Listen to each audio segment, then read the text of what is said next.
Hello, everybody. This is Eric Apricot. Jonathan Kuminga is growing up before our eyes. He's been put in the starting lineup with CP3, Steph, Klay, and Trayce Jackson Davis. The first issue is help defense. Trayce and Jonathan Kuminga have to figure out when to help each other, when not to. Here, Franz Wagner turning the corner on JK, but I think JK's got this under control. Trayce Jackson Davis does not trust, so he's going to leave his guy, Bitadze. Wagner goes in for the swooping hook shot. JK has a very nice contest on this. There's no need to help. When Trayce goes up for this, Bitadze just sneaks behind him and goes in for the easy putback. The easiest rule would be that Trayce and JK should just never rotate on help defense for each other. You do want Trayce helping. For instance, here's Steph Curry. Man's turning the corner. He's going to stumble, so this is a great time for Trayce to help. And he blocks it so hard it goes flying off the backboard, and then he gets his second hand up to try to corral this, the 50-50, which Chris Paul ends up with. Trayce always runs hard. He's going to leave his guy in the dust. You can see Bitadze yelling out, "Hey man, I need help, look out." This gives essentially a 4-on-2. Wagner picks up the ball. Because Trayce is running fast right down the lane, Banchero has to pick him up, and that means JK can go to the corner. CP3 finds him right away. This is a really open three. I don't know what the analytics are on this, but I think JK is shooting about 29% on threes this season, which is terrible, but I think you have to shoot this open three. This is a clunky but effective pick and roll. CP3 gets this flat screen from JK. His defender does get hung up on it. Banchero has to pay attention to Chris Paul. Anthony gets on the wrong side of JK, so he just cuts to the basket. If Chris Paul can just lob the ball over here, this is going to be a sure layup for JK. But there's this incredible rotation from Bitadze from the perimeter, charging all the way in, which prevents the lob. When Trayce gets more experience, he's going to know that the second that his man leaves him, he can screen for Steph Curry. Looney knows this really well, but it takes Trayce a little too long to process this, and that gives time for Bitadze to recover. Anthony Black is only a little shorter, but he's lighter and not as strong as Kuminga. JK is going to bully ball this right into the basket. On the backside here, Bitadze never really recovered to Trayce Jackson Davis, and he's just hanging around here to help with this JK maneuver. And so that means that there's a 2-on-1 here. Trayce recognizes this. He throws his thumb over his shoulder saying, "Steph, use my screen." Steph is going to spring completely free. This has a good outcome. It's great that JK took advantage of this mismatch, but maybe in the future he can wait a beat to let this kind of option evolve. So if he's going to look off and open Steph Curry, he knows he's doing it. Now, how many of you thought that JK is going to pick up a charge here? I was definitely worried about it, but I love this. He has grown. This wasn't just luck or speed. This is a specific maneuver. This is a beautiful inside-out dribble. His body's leaning this way. It looks like he's bringing the dribble in this direction, and that's going to make the defender lean in that direction. But this inside-out dribble will suddenly now be going in the other direction, and that's got this defender all turned around and gives JK the half step he needs to just have the angle on this defense, and no one can push him off this line. It looks like he's dribbling this way, but then he's going to bring it back the other way. This is a pick and roll up top, but the real action is Klay is cutting baseline, and he's going to get a pin and screen from JK. He's not in quite the right spot, so Wagner is able to negotiate this. Chris Paul does something not optimal. Chris Paul exits to this corner, which creates a whole bunch of traffic.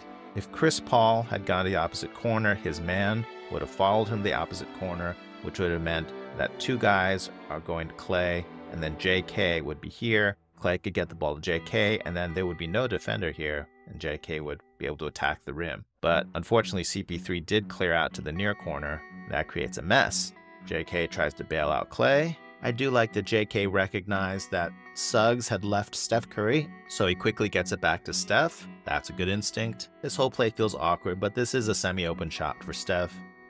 This is a wild rebound, which deflects off of Trayce Jackson Davis. There's only 3.5 seconds left on the shot clock. JK puts on the afterburners to get to this ball, and he would have absolutely every right to turn and fire the open three. But amazingly, He lasers this beautiful pass to Klay right in the shooting pocket. By the way, in case you're wondering how Trayce Jackson-Davis managed to fall to the ground in the middle of this rebound, it's our friend Bitadze immediately reaches over and very quickly hooks his arm under Trayce's, and then as he falls to the ground, he pulls Trayce to the ground, and Trayce does a good job as he's falling to tap this ball out. I know I've been complaining about Bitadze's hooks a lot. There are definitely other players that will hook. Draymond does it, other people do it, but Bitadze just seems to consistently do it.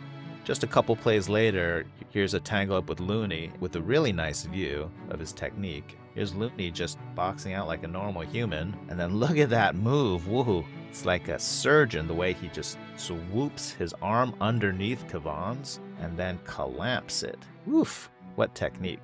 And now that means Looney can't go up easily, and when he goes up for the ball and he's got position for it, it'll look like Looney is the one hooking him. So it's really a supremely sleazy technique. And I like his immediate turn to the referee. And the referee gives him the call. And Looney says, "What? I was just standing there boxing out. I did not hook him." And this play is like a little poem about the passage of time. Steph and Klay are going to run a typical early offense basic action from curveball, the split cut. But these guys have something different in mind. They notice that Kuminga is being guarded by a little guy. So the ball comes to the top. Klay setting this screen for Steph, who's then going to go and set a screen for Klay. And it's causing all kinds of chaos. But Chris Paul is not going for it. Chris Paul sees on the right side the championship past, and on the left side the athletic youth of the future. And he decides on this play, let's go to the Kuminga mismatch and run the old motion offense. Trayce Jackson-Davis steps out so that he can feed the ball into the post. Klay wanders into the picture. This turns into a gaggle action. Three guys go together. One guy cuts down the lane. One guy gets this cross screen. Chris Paul tries to cut, but gets cut off by Banchero. CP ends up taking the cross screen. JK smells barbecued chicken, and he says, "This play's going nowhere, so I'm just going to go dominate this little guy." Suggs hangs in there, but then he stumbles out of the picture. Banchero lost Trayce Jackson-Davis, and so Trayce sneaks in on the other side and gets the putback. To me, that is a great formula. If you can get JK switched onto someone smaller, put him in the post, run the motion offense out of the post, and if nothing shows up, let JK dominate. Let's wrap up with a quick celebration audit. Steph gets Bitadze on a switch. Bitadze's too slow. Steph with a very elegant behind the back dribble for the step back three. This is going in, so let's do a quick audit. Is this a true Steph look away shot? He is turning his head away.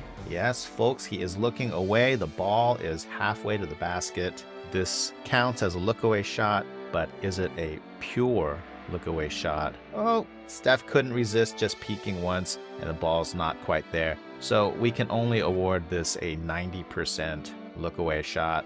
Still outstanding stuff. All right, after the play, Steph starts ranting. Let's use our advanced lip reading technology to see what he is saying.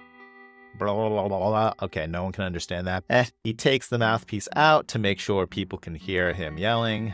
No chance, brother Frogger. Okay. Yes. Parker Brothers Frogger. Heart-stopping action from the Atari 5200 game system. If you don't double-team Steph, you will end up just like roadkill on the digital highway of life.